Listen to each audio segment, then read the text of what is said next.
So a few years ago, I made this sprue holder here with just scrap cardboard and some PA glue, just some white glue. And I'd like to expand it. Specifically, I'd like to build an instructions holder because this deal I got for $1.75 at Daiso, doesn't really work. It's too small for instructions, which are generally 8 by 11 or 8 by 10.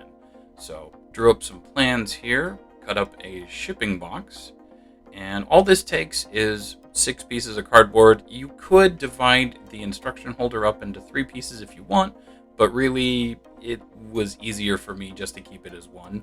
So you start by gluing the back and the base together, and then use one of the L strips as a brace. That'll make things easier.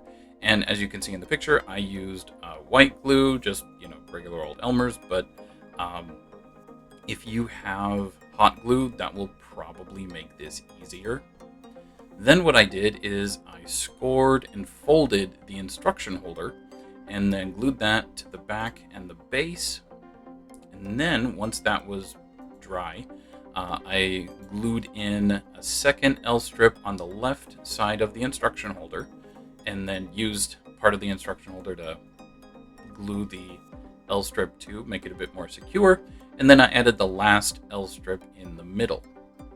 And I had to do a little bit of trimming to get it to fit into the little alcove where I wanted it. But all things considered, it turned out pretty great. So thanks for watching. Hope you found this useful.